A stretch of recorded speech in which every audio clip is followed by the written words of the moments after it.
Assalamualaikum warahmatullahi ta'ala wabarakatuh. A'udzu billahi minasyaitonir rajim. Bismillahirrahmanirrahim. Alhamdulillahi rabbil alamin. Wassalatu wassalamu ala asyrafil anbiya'i wal mursalin wa ala alihi wa sahbihi ajma'in. Allahumma rabbi syrah li sadri wa yassir li amri واحلل عقدة من لساني يفقه قولي ولا حول ولا قوة إلا بالله العلي العظيم. اللهم انفعنا بما علمتنا اللهم انفعنا بما علمتنا وعلمنا ما ينفعنا وعلمنا ما جهلنا وذكرنا ما نسينا. اللهم يسر ولا تعسر. رب تمم بالخير. اللهم افتح علينا فتوح العارفين وفقنا توفيق الصالحين. اللهم لا سهل إلا ما جعلته سهلا وأنت تجعل الحزن إذا شئت سهلا. اللهم اجعلنا من السعداء المقبولين ولا تجعلنا من الأشقياء المردودين. اللهم صل وسلم وبارك على سيدنا محمد وعلى آله وصحبه أجمعين والحمد لله رب العالمين. InsyaAllah kita sambung semula pengajian kitab Bahrul Madhi, syarah kepada Mukhtasar Sahih At-Tirmidhi, juzuk yang pertama yang dikarang oleh Syekh Idris Al-Marbawi rahimahullahu subhanahu wa ta'ala wa nafa'ana Allahu bi'ulumihi fid darain amin. Bab yang ke-52, muka surat 178. Betul Muka surat 178, bab yang ke-52. Katanya, babu ma jaa fi ma'il bahri annahu tahur. Bab yang telah datanglah pada air laut bahawasanya ia suci lagi menyucikan. Maksudnya bab pada menyatakan hadis yang datang pada menjelaskan tentang air laut bahawasanya air laut itu suci lagi menyucikan. Jadi dalam kita bertaharah, sama ada bertaharah daripada najis ataupun bertaharah daripada hadas. Bertaharah ni makna bersuci lah. Bersuci daripada najis, mughalladah ke, mukhaffafah ke, mutawassitah ke, ataupun bertaharah bersuci daripada hadas, hadas kecil ke, hadas besar ke, tak kira lah. Maka mesti kita kena guna air mutlak. Air mutlak adalah air yang suci lagi menyucikan. Dirinya suci dan dia boleh menyucikan perkara yang lain. Di sana ada air mutanajjis.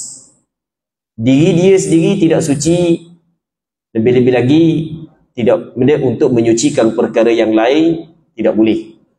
Itu air mutanajis. Dan di sana ada air yang suci pada dirinya tapi tidak boleh menyucikan perkara yang lain. Contoh air musta'mal ataupun air yang berubah dengan sesuatu benda yang suci yang teruk perubahannya, maka tidak boleh kita guna untuk bersuci. Jadi dalam hadis ni ataupun dalam bab ni, Imam Syekh Idris Al-Marbawi ataupun Imam At-Tirmidhi menyebut bab pada menjelaskan hadis yang diriwayatkan berkenaan dengan air laut sebenarnya adalah suci lagi menyucikan. Baik, okey, kita cuba tengok. An Abi Hurairah yaqul, sa'ala rajulun Rasulullah sallallahu alaihi wasallam faqala, ya Rasulullah, inna narkabul bahra wa nahmilu ma'ana al-qalila min al-ma' fa in tawadda'na bihi 'atishna afanatawadda'u min ma'il bahr. Faqala Rasulullah sallallahu alaihi wasallam, huwa at-tahuru ma'uhu al-hillu maytatuh. Daripada Abi Hurairah katanya, telah bertanya seorang lelaki akan Rasulullah sallallahu alaihi wasallam. Katanya, wahai Rasulullah, bahawasanya kami menunggang laut. Dia terjemah gitu. Maksudnya kami menaiki perahu berlayar di tengah laut. Jadi bermakna,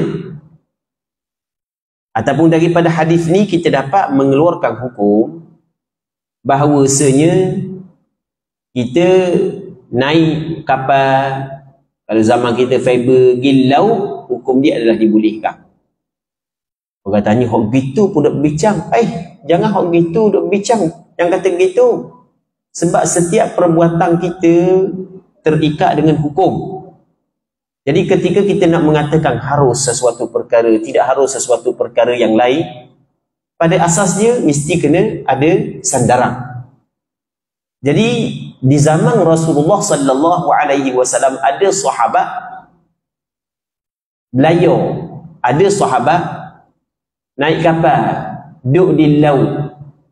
Maka dia kebur kepada Rasulullah. Ketika mana Rasul tidak melarang, bermakna perkara itu adalah dibolehkan. Itu kita kena tahu. Jadi hukum naik kapal, naik fiber gilau, kira dah tujuan dia bukan tujuan untuk jadi lanu, kalau tu hukum dia adalah dibolehkan. Kalau tujuan untuk jadi lanu, kalau tu tak boleh. Benda pula lanu. Kita memang orang yang duduk darat tak tahu istilah lanu. Kita tak tahu, hamba pun baru tahu juga. Rupanya ada istilah lanu rupanya. Mana istilah lanu? Hak lanu, hak yang setengah-setengah tu, kalau di Sabah saat ni tu memang daripada negara lain, colek orang Malaysia tu ada dah. Hak ni ada beberapa orang hak yang kerja di kapal. Ni macam cerita dah, hak kerja di kapal.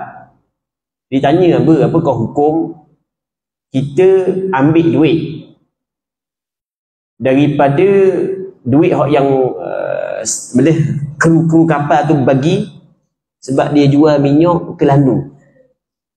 Hamba kata warna pula. Dia kata contoh kapal tu perlu jalan 2 enjin, maka dia jalan 1 enjin. Hak seenjin lagi tak jalan, dia buat benda, dia jual minyak. PT saat ni tu dia pakat bagi. Rupanya banyak benda lagu tu. Banyak benda lagu tu. Tu buat contoh lanu lah. Jadi kalau tujuan nak pergi curi minyak, nak pergi beli benda yang haram, nak buat benda yang haram, jelas hukum dia adalah haram. Itu kita kena faham. Jadi kalau tujuan benda yang molek, benda yang baik, contoh pergi cari rezeki laut sebagai contoh, maka hukum dia adalah dibolehkan.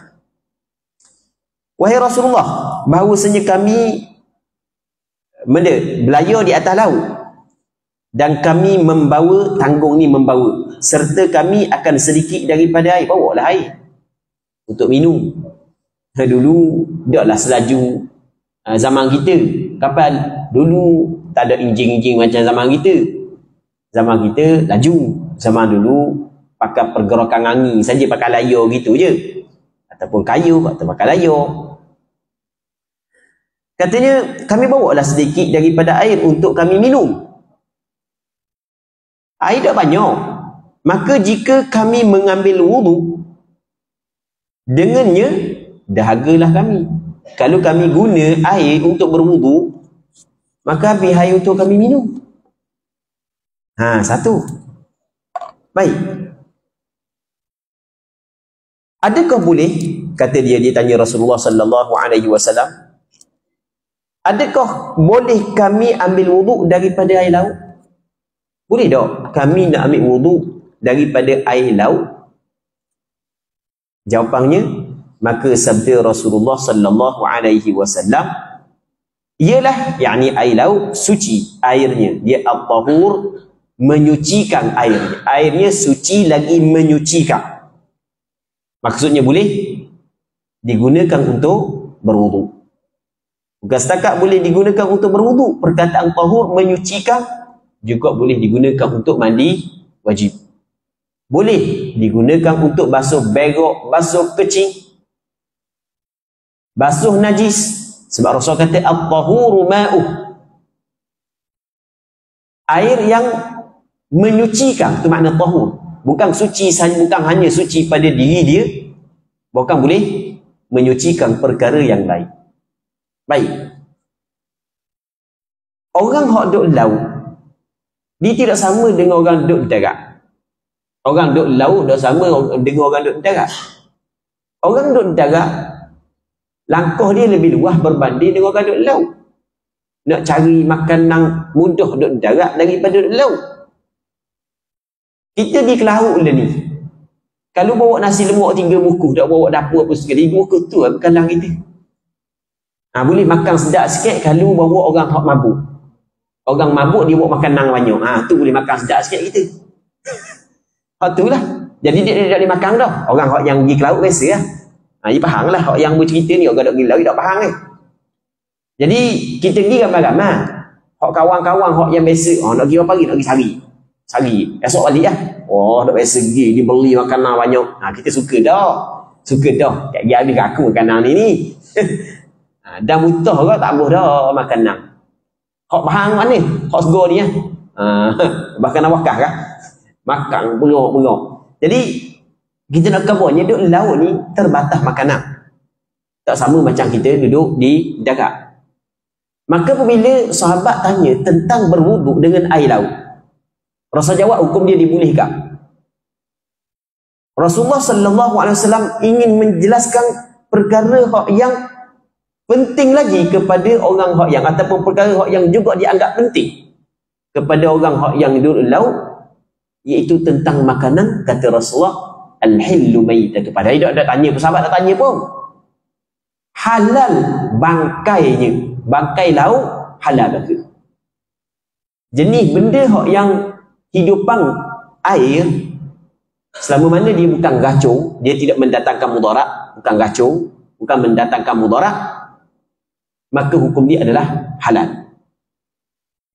Bangkai dia adalah halal. Itu maksud al-hillu maitatu. Halal bangkainya. Baik. Hadis ini adalah hadis hasan lagi sahih. 257. Ketahuilah ya saudaraku, telah didatangkan oleh Imam Tirmizi akan hadis yang menuju air laut itu suci. Bukan setakat suci ya, bukan menyucikan.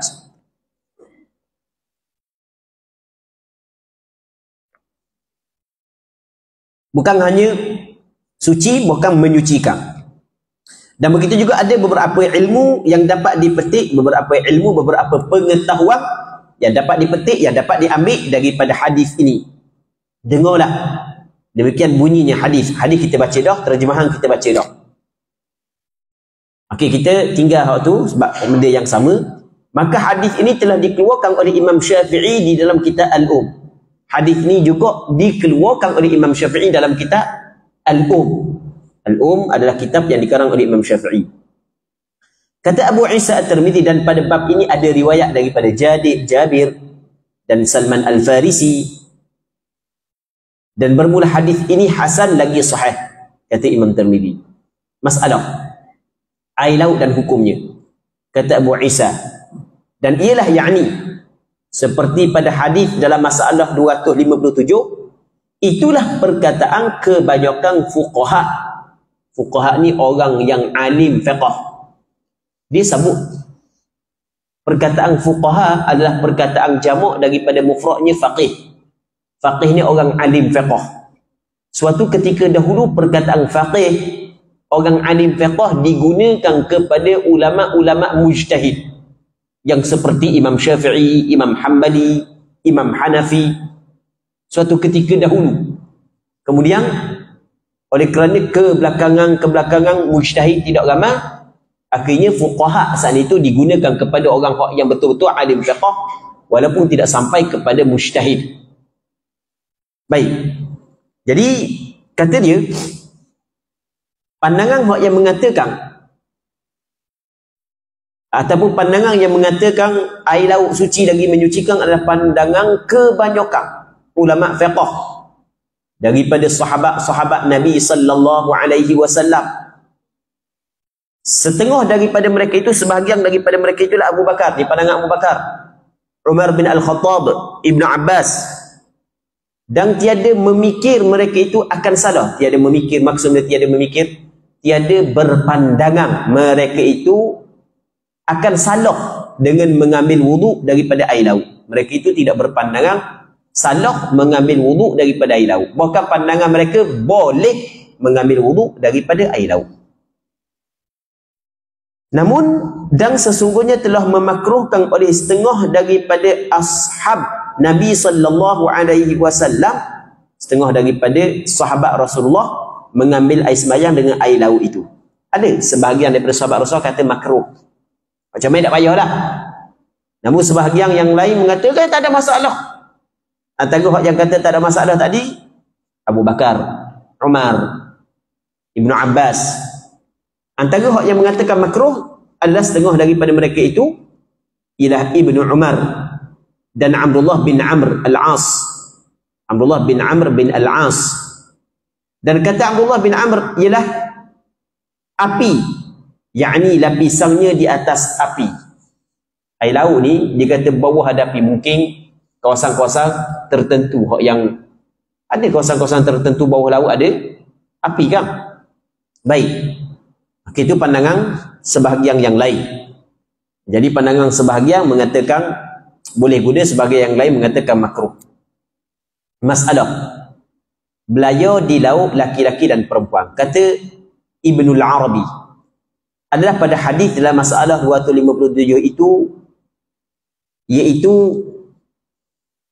tentang katanya tentang katanya inna narkabul bahar, iaitu katanya inna narkabul bahar, sesungguhnya kami belayar di laut. Maka yang demikian itu dalil atas harus belayar di laut. Boleh, tak ada masalah. Jadi kalau ada orang ajak pergi cadak soto, ajak pergi ngai tigigi, contoh ngaca ikan, dah kira lah ngaca ikan di unjang, baik ngolok air, boleh tak? Boleh, ada masalah. Dalilnya ni hadis yang Nabi sallallahu alaihi wasallam sebut mana. Tapi kena tengok lah, kalau bulan 12 jangan main gelombang sok-sok bukit. Jadi orang start daripada kecil duduk laut pun tak berani nak pergi, kita nak pergi lah, jangan gitu. Jangan. Baik. Itu tak payahlah. Jadi hukum dia dibolehkan. Dalilnya hadis ni. Jadi biar kita orang belajar ni kita tahu. Kita buat ni boleh. Sebab sekian-sekian. Sekurang-kurang kita tahu orang belajar ni. Oh, hukum ni boleh, memang tahulah boleh. Sebab apa kata boleh? Sebab pernah berlaku di zaman Rasulullah. Orang pergi, Rasul tahu, Rasul nak kata benda. Boleh ya tu. Baik. Kau nak pergi tu, ajak hamba kata. Gitu.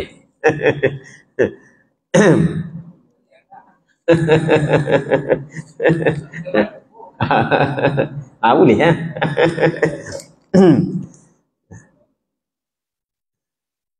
Orang yang cloud je dengar, ustaz pandai tu, siapa sebut mengolok air, pandai tu.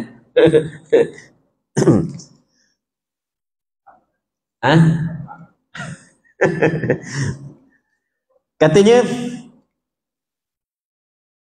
kata Imam Nawawi di dalam syarah Sahih Muslim pada bab fasl al-ghazwi fil bahr, peperangan di laut.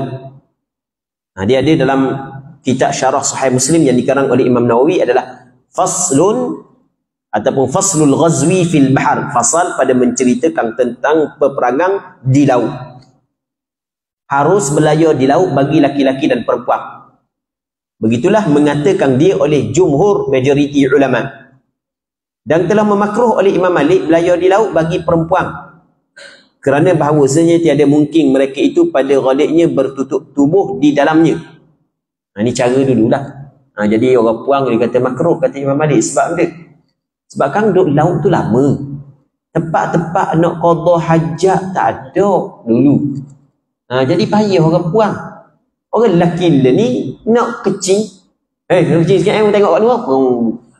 Pacok. Tunggu sikit kat tebi gabuk tu. Berok. Orang lelaki mudah je. Orang lelaki. Tapi setengah hak tak biasa-biasa tu dah tubik sungguh kucing. Jadi sudut ni lah dia tengok mana. Maksudnya oleh kerana perempuan itu adalah aurat.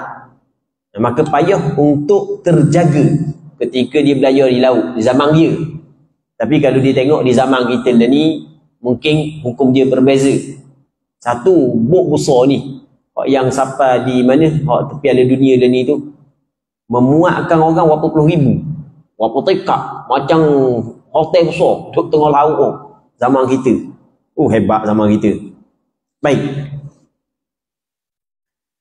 Kerana bahawasanya tiada mungkin mereka itu pada ghalibnya tertutup tubuh dalamnya, dan tiada sejahtera, tiada selamat daripada terbuka aurat mereka itu pada sekalian orang bekerja di dalamnya, istimewa dalam tongkang atau kenaikan laut yang kecil-kecil, serta pula tak dapat tiada perempuan-perempuan itu mahu kejambang di hadapan lelaki, manakala tiada dalam kenaikan itu berjambang. Dan ni tak ada lah kalau hak kecil-kecil, tapi hak besar tu macam hotel dalam, hak besar tu macam hotel dalam. Allah rumah kita duduk laut. Baik. Kata Qadhi Iyad rahimahullahu ta'ala, ni nama ulama-ulama besar saja, dan diriwayatkan daripada Umar bin Al-Khattab dan Umar bin Abdul Aziz radhiyallahu anhuma akan tegah belayar di laut. Jadi kalau tak ada benda-benda, dia tak pergi. Sayyidina Umar dia tak pergi. Kalau tak ada benda-benda, tak payah. Begitu juga Umar bin Abdul Aziz. Ini adalah pandangan daripada mereka. Dan kata orang hanya saja tegah dua Umar itu bagi berniaga dan menuntut dunia, bukan kerana taat, bukan kerana buat ibadat. Jadi untuk cari dunia, berniaga, itu dilarang. Tapi kalau untuk ketaatan, contoh kalau taat macam contoh zaman dulu pergi Mekah dengan kapal, dengan kapal, itu tak ada masalah untuk ketaatan. Baik. Ataupun di tempat dia tu tak ada payah nak cari rezeki. Cari rezeki yang mudah untuk dia adalah pergi ke laut. Itu tak ada masalah lah. Dan sesungguhnya diriwayatkan daripada Ibnu Umar, daripada Nabi SAW akan tegah belayar di laut, melainkan bagi orang haji ataupun mengerjakan umrah atau perang. Memang ada hadis Rasul larang orang belayar di laut, melainkan tujuan untuk buat umrah, haji atau perang. Cuma hadis tersebut dan telah mendhaifkan hadis ini oleh Imam Abu Daud, dan kata Imam Abu Daud rawi-rawinya adalah majhul. Majhul ni maksudnya tidak dikenali. Dia apabila rawi majhul, maka hadis tersebut adalah dhaif. Jadi memang ada hadis yang Rasul larang, tapi hadis itu adalah hadis dhaif. Masalah bangkai binatang laut dan hukumnya, wahai saudaraku, adalah sabda Nabi SAW, al-hillu maitatu, itu menunjukkan sekalian bangkai binatang laut halal semuanya. Bukan setakat binatang laut. Kata ulama, semua bangkai binatang air, jenis binatang air, yang hidup dalam air, semua jenis binatang air bangkai dia adalah halal. Sama ada laut ke, sungai ke, tak kira. Tapi dengan syarat ia tidak memudaratkan. Kalau memudaratkan tak boleh. Kalau memudaratkan ulu air, tak boleh. Sebab ada kacau, tak boleh. Baik. Katanya, kalau kita bincang bab ni ada kat orang nak tanya benda tu boleh makan tak, benda ni boleh makan tak, macam-macam lah. Kita gini je, kaedah mudah je. Kita makan benda orang setempat makan, benda orang tak makan, tak payah makan lah. Tu mudah. Jadi benda orang tempat kita makan belaka. Jadi kayak gini nak tanya, anjing laut boleh makan ke tak, babi laut boleh makan ke tak. Gini orang kita tak makan belaka benda, tak payah makan mudah gitu je.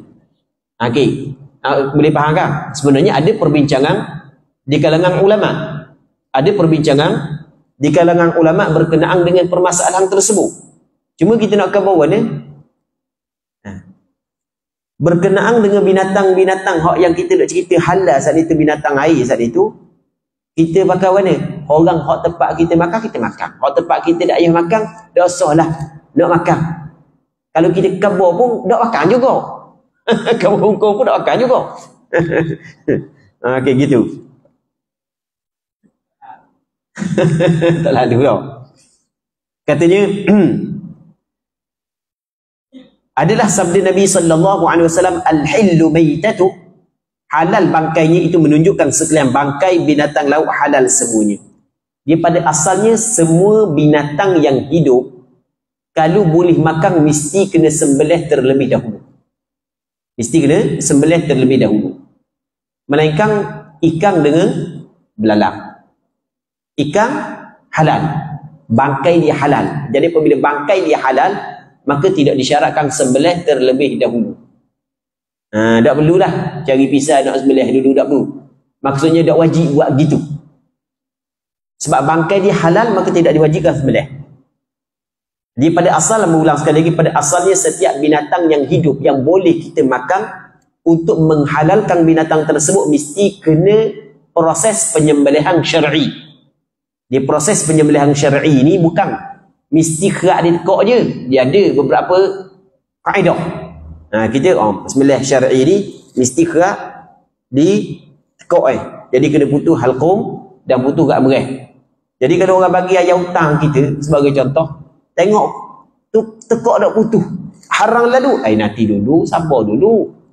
Sembelihan syar'i ni dia terbagi kepada dua. Yang pertamanya binatang yang mampu untuk kita sembelih. Tu jelas kena sembelih, kena putus urat halqum, urat merah, tu kena putus. Tapi kalau binatang tu tidak mampu untuk sembelih sebab dia, maka apa jua cara kita mencederakan dia sehingga membawa kepada kematian dia, maka dikirakan sembelihan syar'i. Baik. Gitu. Jadi kalau orang pergi kacir kita sekor, ambil kacir sekor, kita pun tengok tekok. Tengok perut burak. Perut burak ni sebagai contoh, perut burak. Tekok tak ada buat pun. Kalau lalu malah kedok buat ni. Dah. Boleh syar'i dah tu kalau diguna senjata yang cukup syarat. Senjata yang cukup syarat, bukan daripada kuku, bukan daripada gigi, bukan daripada tulang. Itu di antara syarat senjata dah. Baik, maka makanan ataupun binatang tersebut dikirakan dia telah berlaku padanya sembelihan syar'i. Melainkan ikan belalang, ini tidak diwajibkan sembelih walaupun ikan besar. Buat balik ikan jerung sekor. Besar, wajib melih tak? Tak wajib melih. Kata Imam Nawawi dalam syarah Sahih Muslim pada babu ibahati maitatil bahar, halal sekalian bangkai binatang laut itu semuanya, sama ada yang mati dengan sendirinya atau dengan sebab ditangkap. Dan sesungguhnya telah ijma', telah sepakat sekalian muslimin atas menghalalkan ikan. Semua ulama mengatakan ikan apa jua jenis dia, selama mana tidak memudaratkan, maka hukum dia adalah halal. Masalah katok dan hukum binatang laut. Ni cerita pula bab ni. Bab katok dan binatang laut. Kata Imam Nawawi, telah berkata ashab kita. Ashab kita ni ulama-ulama mazhab Imam Syafi'i. Diharamkan katok. Katok tak boleh. Hukum dia adalah haram, tidak dibolehkan. Baik, itu mengikut mazhab Imam Syafi'i. Jangan pula tanya, ustaz ada tak kau-kau yang kata boleh? Dia kalau bab makanan gini, binatang gini ni, dalam mazhab Maliki dia lebih luas. Dalam mazhab Maliki lebih luas dalam bab binatang. Ada sebahagian binatang tidak boleh makan dalam mazhab kita, tapi boleh makan dalam mazhab Maliki. Jadi taklid mazhab Maliki lah nak makan kau. Jadi diharamkan katok. Katok tak boleh. Tak kira katok kecil ke katok besar ke. Dia ada orang-orang kawasan ulu-ulu dia takat katok besar. Dia takat katok besar. Katok besar. Besar-besar. Benda besar-besar pinggang. Pada besar lagi. Katok benda nama dia. Tahu tak? Tahu. Biasa. 40 hia sekali. 40 hia. Jual ke Cina biasa beli.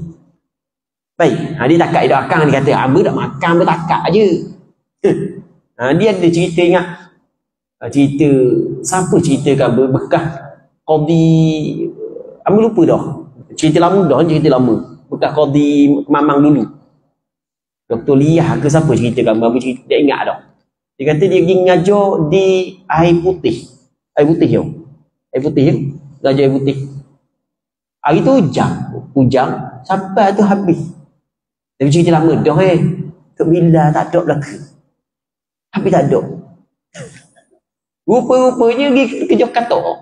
Sebab katak tu biar tu. Allah kena sungguh kata. Baik. Jadi katak tak boleh, hukum dia adalah haram. Hamba tak makan, hamba jual aja kau orang. Sama je. Jadi sebagaimana tak boleh kita makan, tidak boleh kita bagi orang lain makan. Tak boleh. Jangan buat boleh gitu pula. Katanya telah berkata ashab kita diharamkan katak kerana hadis pada tengah membunuhnya. Kerana di sana ada hadis Rasul larang bunuh katak. Jadi bila Rasul larang bunuh katak, maka mana tak boleh makan, sebab makan mesti kena melalui proses bunuh.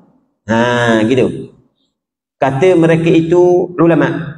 Dan pada barang yang lain daripada ikan itu ada 3 wajah. Selain daripada ikan ada 3. Yang lebih asalnya halal semua binatang laut. Selain ikan lah. Semua binatang laut halal bagi. Yang penting binatang saat itu kena ingat binatang air. Dia hidup dalam air je. Cakap kita hidupan air. Dan tidak memudaratkan. Itu syarat yang 2 syarat penting. Semuanya halal bagi. Tak kira dia pun tanya. Tak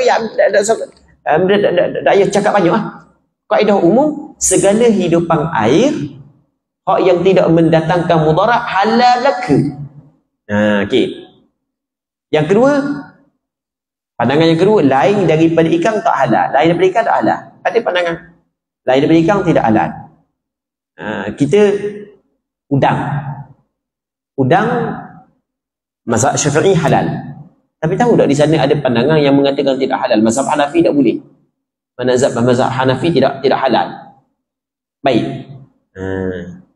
Yang ketiga, halal barang yang ada baginya bandingan daripada binatang darat yang dimakan, dan tiada halal binatang laut yang sebandingan, yakni dengan binatang darat yang haram.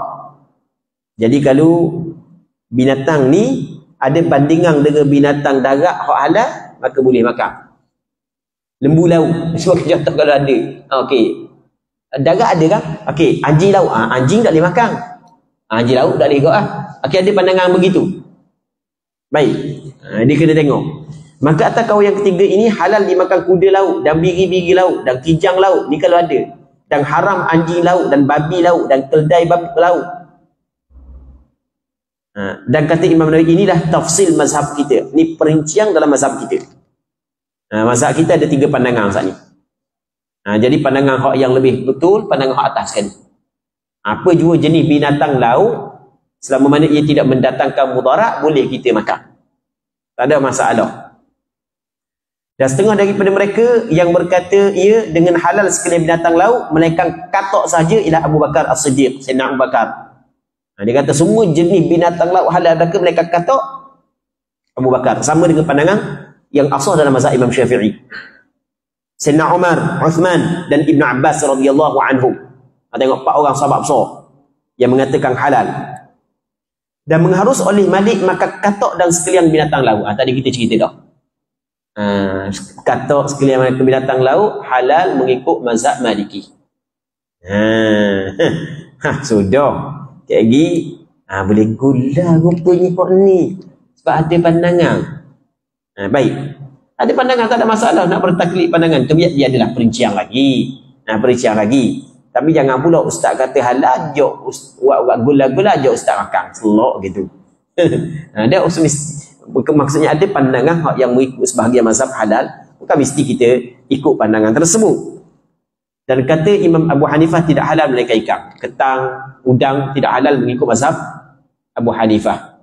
Sutung halal ke tak? Berasa tak halal. Kena pastikan semula mengikut mazhab Hanafi. Lebih ada penyu, ada 2 pandangan. Mazhab Imam Syafi'i ada pandangan yang mengatakan halal penyu. Sama juga. Sebahagian ulama dalam mazhab Imam Syafi'i mengatakan halal. Sudah. Boleh jual. Sudah kayak gini. Pakat-pakat lebih ya. Jual lebih. Dia ada pandangan yang mengatakan halal. Atas pandangan yang mengatakan halal boleh jual. Baik. Dan ada pun ikan yang terapung-apung yang mati di dalam laut dengan tiada bersebab, maka mazhab kita halal. Kita tengok laut. Ikan besar, ikan tergigi mampu henam dia weh. Okey, halal. Tu masalah kita lah. Dan dengan dia lah berkata oleh jumhur majoriti ulama daripada sahabat Nabi dan mereka yang kemudian daripada mereka itu. Ramai ulama daripada sahabat Nabi dan orang yang datang selepas daripada sahabat Nabi mengatakan halal binatang yang kita jumpa mati dalam air tanpa bersebab. Setengah daripada mereka itu Abu Bakar As-Siddiq, Abu Ayyub dan Atha, Makhul, An-Nakhai, Imam Malik, Imam Ahmad, Abu Thur, Imam Daud dan lain daripada mereka itu. Dan telah berkata Jabir bin Abdullah, Jabir bin Zaid, Tawus dan Abu Hanifah tiada halal ia. Kalau mati terapung gitu tanpa bersebab tak halal atau pandangan sebahagian daripada ulama. Baik, jadi kalau kita pergi tepi laut tengok ada ikan besar peha terdampar di tepi baru lagi mampu, mereka mazhab Imam Syafi'i boleh. Dan kita ingat masa zaman kecil-kecil dulu hamba duduk di kampung Ngabah Tengah. Hamba duduk kampung Ngabah Tengah, Batu Buruk pun. Lepas tu hari Jumaat ayah hamba pergi Gusila. Pergi dengar ngajar, lepas tu ayah menega juga. Jadi hamba pergilah. Lepas tu orang tengah ngajar tu hamba main tepi patah. Lepas tu rumah sepupu pun ada kat di tepi patah. Jadi dulu banyak ikan. Sampai ke kita main tepi patah tu ada lah. Jumpa ikan. Boleh makan tak ikan hak yang kita jumpa tu. Hak yang mampu kok. Hak yang baru mampu boleh. Tak ada masalah. Dia boleh ikan. Baik. Jadi untuk malam ni kita berhenti sini dulu. Kita nak jawab beberapa soalan hak yang diajukan pada malam ni. Wallahu a'lam. Soalan yang pertama berkenaan dengan adakah kita boleh hapus ataupun batal nazar yang telah kita buat. Dia nazar.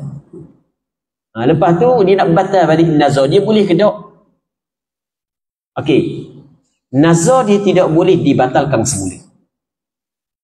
Kata Nabi SAW dalam hadis yang diriwayat oleh Imam Bukhari dalam kitab sahihnya, man nadhara an yuti'a Allah falyuti'hu.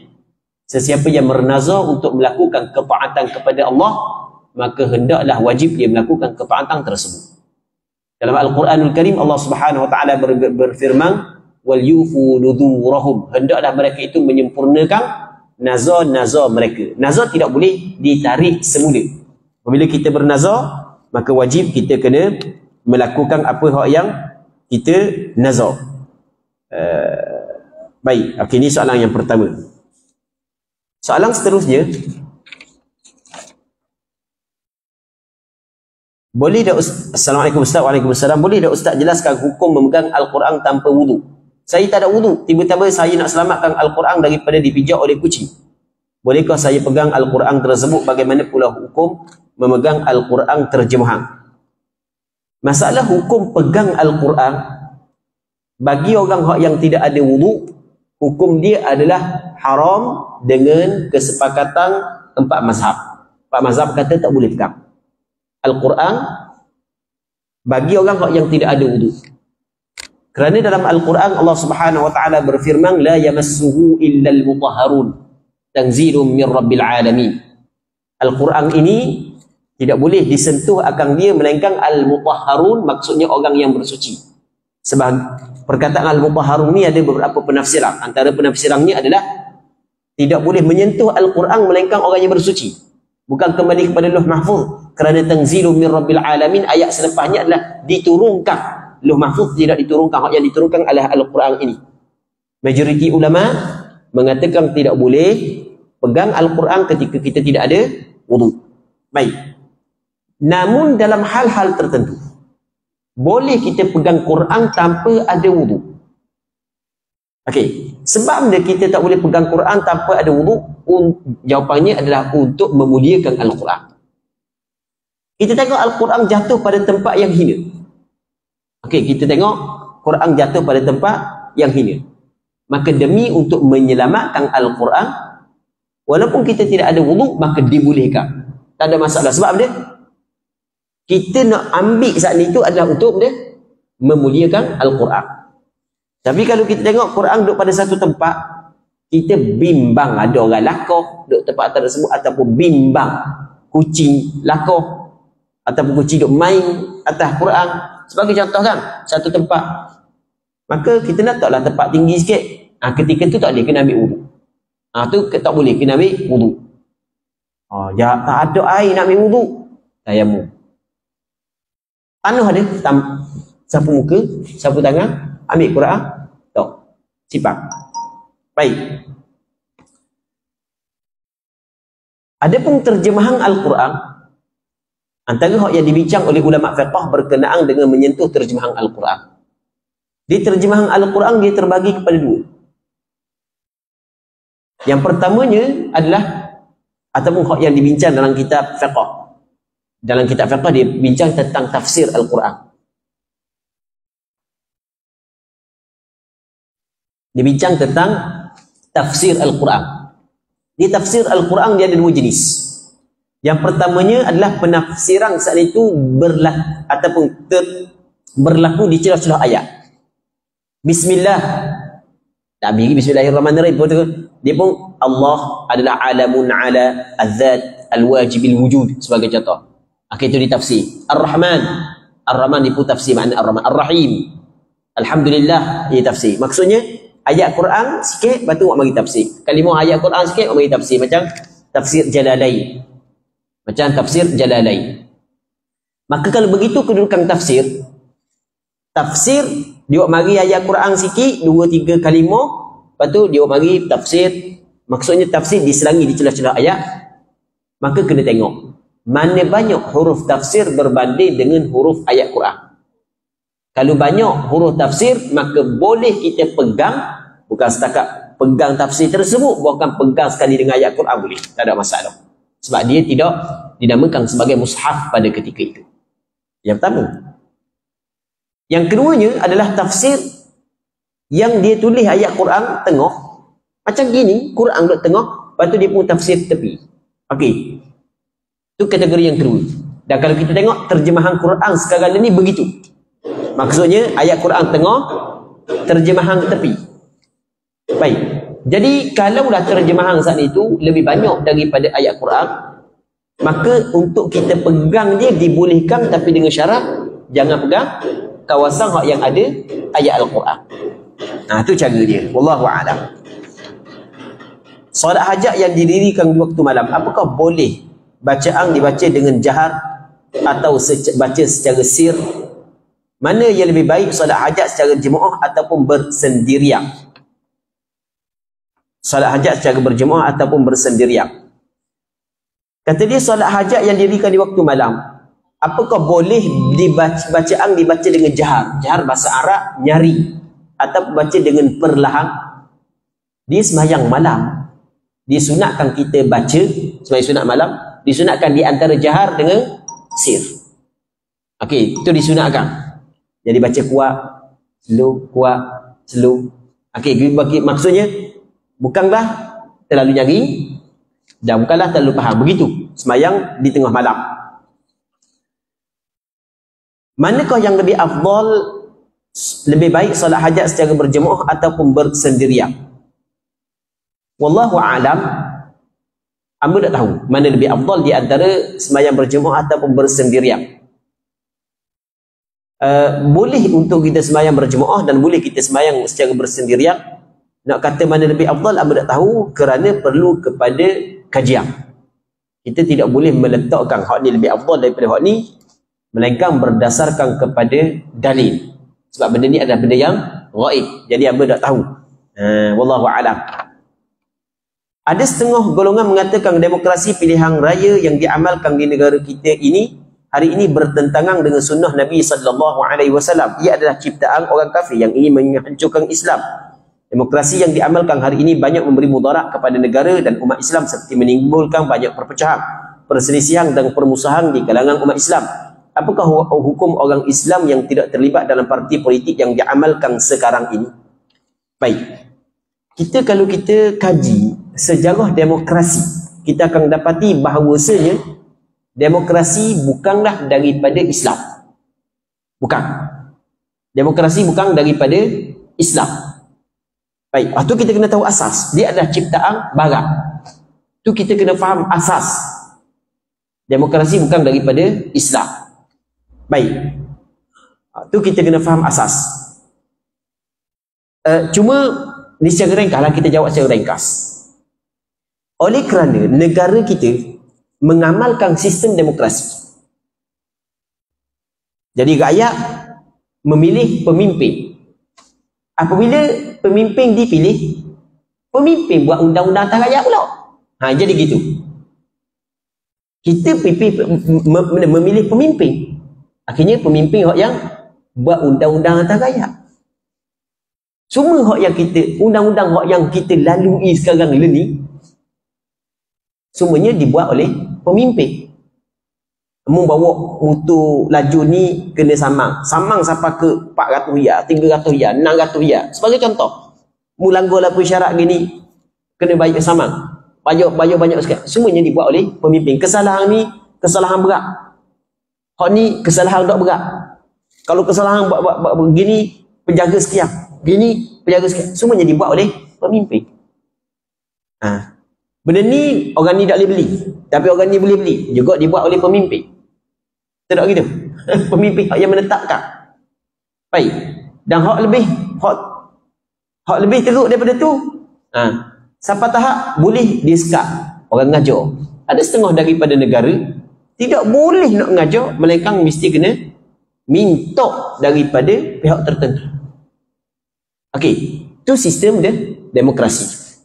Jadi pada asalnya dia adalah ciptaan bukan daripada Islam.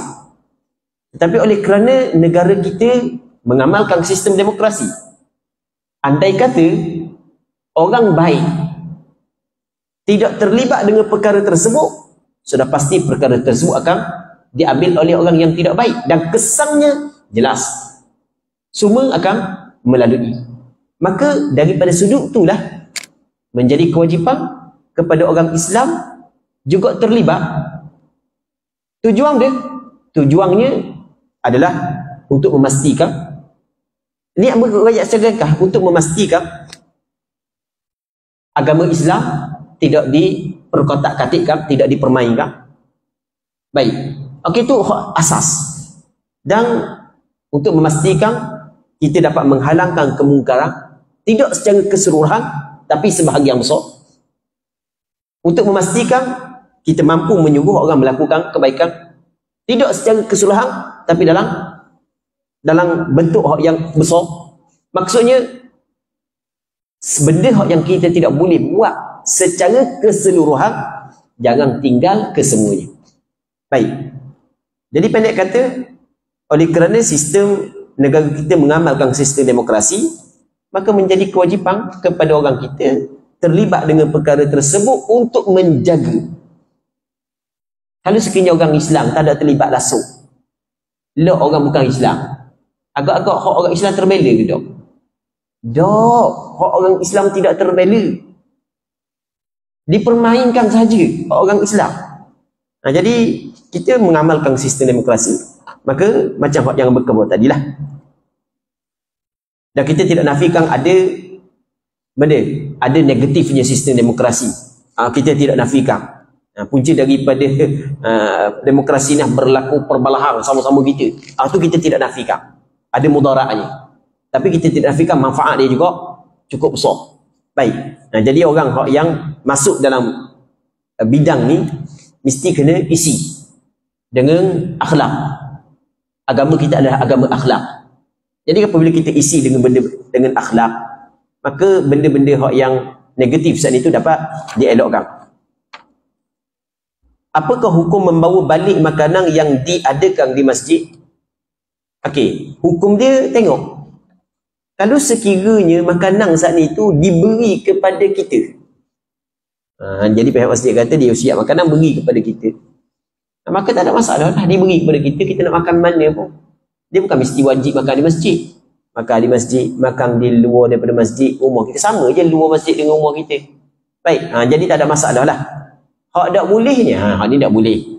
Makanan hak yang disiapkan kepada ahli jemaah masjid, cukup-cukup ahli jemaah, tiba-tiba kita ambil awak balik kepada keluarga kita duduk di rumah. Itu tak boleh. Sebab dia telah khususkan untuk ahli jemaah. Jadi makanan ni dibuat untuk ahli qaryah. Dan mana-mana ahli jemaah boleh ambil lebih. Okey, itu tak ada masalah. Jangan penting jangan balik sepuyuk seorang aja. Balik tunjuk orang, seorang orang lain tak boleh belaka.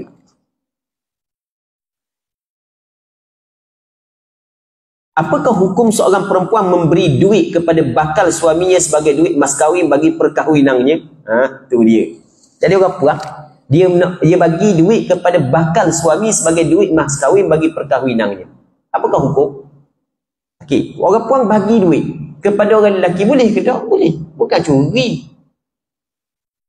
Selama mana orang puang saat itu balik, perempuan tu balik, berakal, cerdik, okey cukup 3 syarat ni. Balik, berakal, cerdik, maka dia berhak untuk beri apa barang hak yang dimiliki dia kepada sesiapa pun. Dan lebih-lebih lagi membantu orang lelaki yang dia ingin menjadikan orang lelaki itu sebagai suami, dalam masa yang sama orang lelaki itu tak ada pitih mana. Jadi kalau tunggu, lambat pula boleh nikah. Tebel-tebel tunggu, orang lelaki itu jangok. Orang ramai kenang. Baik. Jadi tak apalah, hamba batulah sikit, hamba biar pitih ke dia. Boleh ke tak? Tak ada masalah, boleh. Gitu. Saya memiliki wang tidak patuh syariah, iaitu duit judi dan toto. Apakah boleh saya derma duit tersebut kepada asnaf atau derma kepada pondok? Baik. Derma maksudnya derma. Kalau derma ni makna bersedekah. Derma ni makna bersedekah. Sumbang. Menyumbang. Maka hukum dia adalah tidak dibolehkan. Sebab apa? Sebab Nabi SAW bersabda, "Innallaha tayyibun la yaqbalu illa tayyiba." Sesungguhnya Allah Ta'ala adalah yang bersih. Allah Ta'ala tidak menerima melainkan benda yang bersih. Kata Nabi SAW, wala sadaqata min ghulul, tidak ada sedekah daripada harta yang khianat, harta yang haram, tidak ada sedekah. Maksudnya tidak diterima oleh Allah Ta'ala. Jadi duit sport toto, duit riba, boleh tak kita nak sedekah kepada fakir miskin, kepada pondok, kepada tahfiz? Tak boleh. Sebab sedekah itu adalah ibadah. Tak boleh. Itu tak boleh. Dah boleh mana? Hak bolehnya wajib awak kena membersihkan duit tersebut. Apa maksud bersih? Kena lepaskan duit itu daripada diri awak. Nak tak mana? Awak bagi kepada penggunaan maslahah ammah. Baik. Dan Imam Nawawi menakalkan dalam kitab Majmu' daripada perkataan Imam Ghazali bahawasanya boleh juga diberi kepada fakir miskin, tapi bukan atas nama sedekah. Itu kita kena faham. Atas nama dia membebaskan diri kita daripada duit tersebut. Bukan atas nama sedekah. Sedekah tidak sah.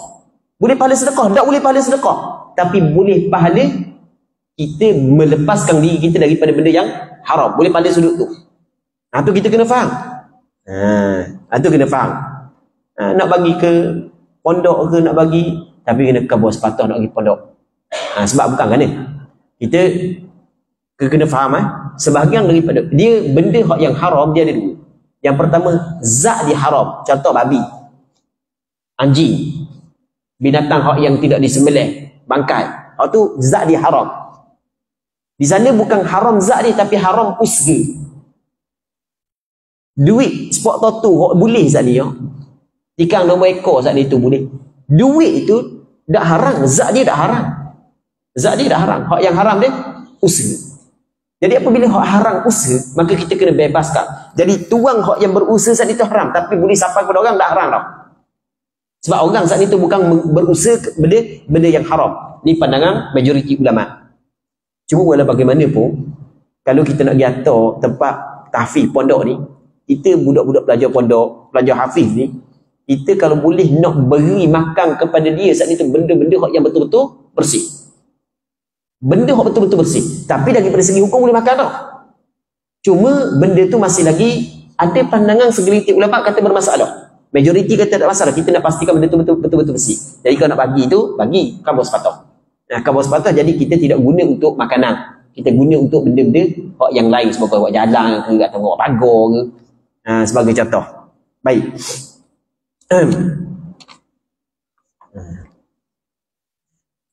Apakah hukum membaca dan membelek mushaf Al-Quran atau baca Al-Quran dengan handphone ketika solat? Apakah gerakan yang boleh membatalkan solat.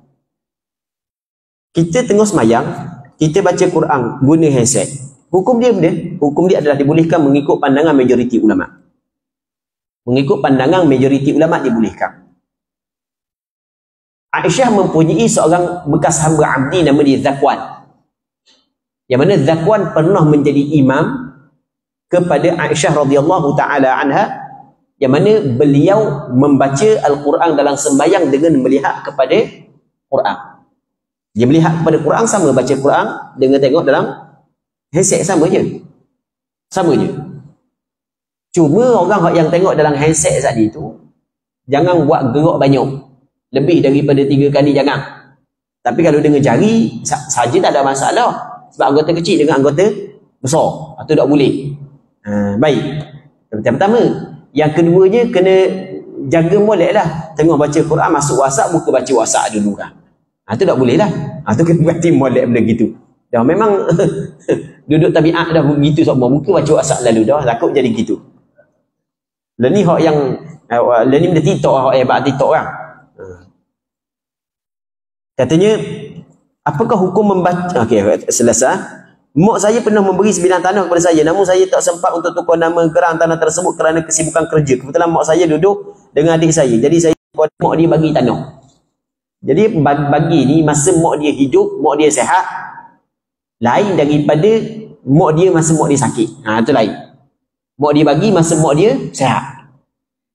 Jadi mak dia bagi tanah. Apabila bagi tanah, tu nama dia benda hibah. Hibah ada rukun dia. Mesti kena ijab. Mesti kena qabul. Jadi mak dia kata, "Wang, tu tanah nu mak bagi kamu ah." Okey, tu dia panggil benda ijab. Lepas tu anak dia kata, "Saya terima mak." Okey, tu qabul.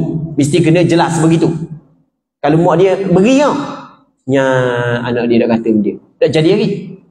Tak qabul lagi, tak terima lagi, tak terima. Lepas tu dia kena qabab pula lagi. Kena genggam. Jadi tanah hak yang mak dia bagi saat itu, antara kaedah genggam di zaman kita tukar nama. Ataupun kalau tak tukar nama pun, dia saat itu terima qabab ni, dia terima dah. Dia buat rumah. Atau bila buat rumah, baik dah.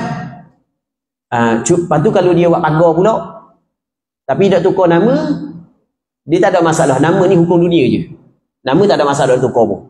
Jadi tetap jadi milik dia dah. Jadi dia kata gini, kamu tolong tukar namamu, perpinjam namamu, dia suruh adik dia pakai nama adik dia dulu. Okey, hal tu tak ada masalah, tetap barang dia. Tetap barang dia. Jadi lepas daripada mak dia mati, adik dia tak mau bagi, maka salah adik dia. Sebab bukan hak adik dia, hak abang dia. Cuma selagi mak saat itu kena tengok. Kalulah tanah ada sekeping, anak ada 5 orang ataupun ada 6 orang. Mak bagi ke seorang dia, hak lain mak tak bagi. Baik, maka salah daripada segi hukum. Sebab tidak bersikap adil terhadap anak-anak. Tidak bersikap adil terhadap anak. Melainkan hak yang mak bagi seorang saat itu sebab hasil usaha dia dapat tanah tu. Dia anak sulung. Hak lain adik-adik kecil. Jadi mak buat kerja siang malam dulu dengar dia nak tanggung adik. Ayah tak ada lama. Ini sebagai contoh. Jadi dikorban untuk adik. Jadi mak, lepas tu mak tengok dia susah pula. Jadi mak tengok, dia asbab dapat tanah, tapi dah mak boleh ke? Mak, dia tolong. Banyak. Jadi mak kata ambil rumah tanah tu. Tu tak ada masalah. Tapi, kalau semuanya perlu belaka, ataupun semuanya tidak perlu belaka, ataupun cakap mudah gini, mak bagi saat itu kerana mak sayang dia seorang. Kalau lain bukan sayang kau, tapi waktu lebih lagi. Sebab waktu Allah semua piti ke mak tiap-tiap bulan, kalau lain, Allah jaga-jaga. Sebagai contoh, hak tu je mak bagi, hak lain mak tak bagi, hak tu salah dari sisi agama. Cuma salah saat itu antara haram dengan makruh. Sebagian ulama kata haram, sebagian ulama kata makruh. Kerana di zaman Rasulullah ada seorang sahabat nama dia Bashir. Dia telah hadiahkan seorang hamba abdi kepada anak dia nama Nu'man. Tiba-tiba isteri kepada mak kepada Nu'man, isteri kepada Bashir tidak bersetuju. Sebab Bashir saat itu ada beberapa orang isteri lagi daripada, ataupun ada beberapa orang anak selain daripada Nu'man. Jadi bini tidak setuju, melainkan Bashir dijumpa dengan Rasulullah, jadikan Rasulullah sebagai saksi di atas pemberian tersebut. Maka Bashir pun dijumpa dengan Rasulullah. Khabar kepada Rasul tentang benda yang berlaku saat ni. Kata Rasulullah, adakah mu beri? Tengok Rasul tanya, adakah mu mempunyai anak selain daripada Nu'man? Kata Bashir, ya. Adakah mu beri kepada anakmu selain daripada Nu'man sebagaimana mu beri kepada Nu'man? Dia kata, tak. Kata Nabi SAW, mu cari orang lain. Mu tak payah menjadikan aku sebagai saksi di atas benda yang jahat. Rasul kata lagu tu, benda yang jahat. Lepas tu Rasul kata, ittaqullah wa'adilu baina auladikum. Hendaklah mu takut kepada Allah, hendaklah mu bersikap adil terhadap anak-anak kamu. Baik. Sebab itulah kalau kita nak bagi belaka. Kalau tak mau bagi, jangan bagi belaka. Tu cara dia. Nak bagi belaka.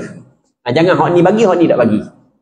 Anak kalau hak yang belajar, hak yang dengar, hak yang kuat agama, hak yang kuat takwa ni, mak tak bagi dia, hak lain mak bagi belaka. Jadi pada zahir tak ada masalah, tapi dalam hati bekak juga sikit-sikit. Manusia kan? Kedau. Bukan kita malaikat, bekak kat hati. Sikit-sikit. Bekak. Jadi hak itulah sebenarnya agama untuk nak jaga. Jadi dah bekak, akhirnya benda kurang benda hubungan dengan adik-beradik. Akhirnya putus silaturahim, punca daripada sikap kedua ibu bapa dalam hal melayani anak-anak. Tu kita kena faham dalam masalah ni. Allah Subhanahu wa taala a'la wa alam. Jadi untuk malam ni kita berhenti sini dulu. Kita mengharapkan apa yang kita bincang pada malam ni ada manfaatnya dan ada keberkatannya.